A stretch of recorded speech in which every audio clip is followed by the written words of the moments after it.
Tennessee's off to a good start, I'd say, this season and into SEC play. What do you think about Tennessee's play so far and the impact of Dalton Connect, everything that you've seen come together for Tennessee as a team to this point? Yeah, Dalton Connect's been incredible, and I give a lot of credit to Rick Barnes for letting him be incredible because over the years we've sometimes seen him stifle players when they make a defensive mistake or they make a turnover. He has that quick hook, and he's quick to sit a guy down when maybe he's not living up to the standard. And when you get a guy like Dalton Connect in there, you got to let him play through some mistakes. The level that he came from, being a JUCO guy, then a low major guy, it's not going to be just a perfect finished product in all facets from day one. But I think Rick recognized what he could bring offensively and was therefore willing to work through some of the defensive acclimation and some of the other stuff. And the fact that he's done that and they've gone a little more up tempo and played a bit of a more modern offense has really unlocked the potential of Tennessee this year. Yeah, so how do you compare that potential of Tennessee to the SEC competition, the top teams that will battle Tennessee most likely to try to win the SEC? Well, yeah, it's looking really good for Tennessee right now. If you look at the resumes of the top four, I think most people would agree at the moment it is a 4-team race going alphabetically: Alabama, Auburn, Kentucky, Tennessee. Those feel like the 4 that have a chance to win the conference. And at the moment, what sets Tennessee apart from that group is the resume that Tennessee has put together. Because you flash back to that second win of the season at Wisconsin, that win is aging incredibly well, because in the moment, Wisconsin felt like a low to mid-tier Big Ten team. They are in first place in the Big Ten right now, ahead of even Purdue. And you go and look at the resumes of the other contenders for the SEC title, and there's nothing of that magnitude really when you combine the Wisconsin win and the Illinois win. I know Kentucky beat North Carolina, but that's all the Cats have. And then they've got a couple of bad losses now. So Tennessee's been the most consistent. Tennessee's losses have been understandable. And then Alabama and Auburn really don't have a lot of meat on the resume. The win over Auburn was Alabama's first win against a ranked team. And Auburn still doesn't have a quad 1 win. So we think these other teams are good, but we know Tennessee is good. Who is Tennessee's biggest threat in the SEC to be able to win the SEC outright in the regular season? Who's Tennessee's biggest threat in your opinion? I think it's Auburn.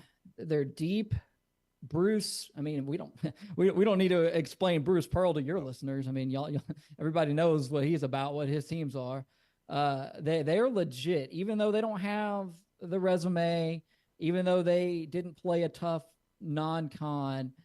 4 of their next 5 are of the quad 1 variety. And I think they're going to win at least 3 of them, 3 of those 4. And that puts them in pretty good shape. The advanced analytics and metrics love this team. They're so diverse. Auburn has so many different types of players and types of weapons to where even a team like Tennessee could struggle defensively against an Auburn, because there's no boilerplate way to defend the Tigers, because they can hurt you in about 1,000 different ways with the types of players that they have on that team. And they go 11 or 12 deep, which is insane. David Cobb, CBSSports.com, is with us. How good is the SEC as a league, as best you can tell to this point in the year? It's still early in conference play.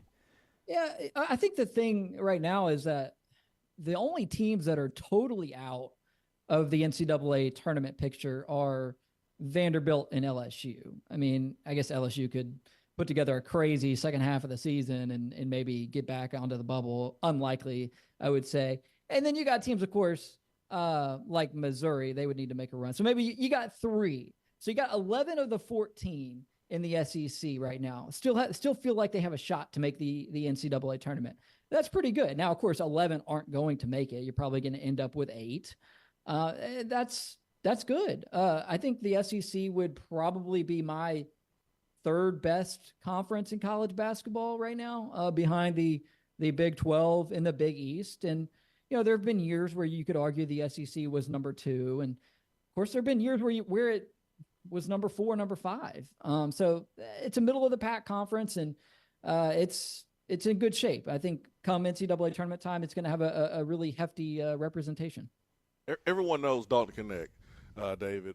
What player on this squad for Tennessee deserves more conversation and more recognition? Yeah, I think you got to give a lot of credit to a guy like Santiago Vesy for sort of embracing a diminished offensive role in his 5th season with the program. A guy who at many times over the years has been Tennessee's primary offensive option. Now he's like their 3rd or 4th option, but he still seems really engaged. He seems invested. He seems willing to do the things that Rick Barnes is asking him to do for Tennessee to win games. And you can't just assume that a veteran who's used to having the ball in his hands is going to be okay with that. So I think that speaks to Santi's commitment to the program, his character, the fact that he's willing to be a little bit of an unsung hero in what's his final year of college basketball. What do you think of Tennessee against Kentucky? They'll play twice in the regular season. They're just a few games away from playing each other, but they'll go up against each other twice. Final game of the regular season. Kentucky has a lot of talent, youth, as you would expect, and then the veteran play of Tennessee. How does that come together on the court? Well, if you watched Kentucky versus South Carolina the other night, South Carolina's pressure defense really agitated Kentucky. Kentucky was unable to get quality 3-point looks in the second half of that game, and that's what Tennessee is going to bring. They're going to be like up in you defensively. Tennessee does play a lot faster than South Carolina, so I think maybe the key in a Tennessee-Kentucky matchup is limiting Kentucky in transition, because they are the best 3-point shooting team that Kentucky has had in years.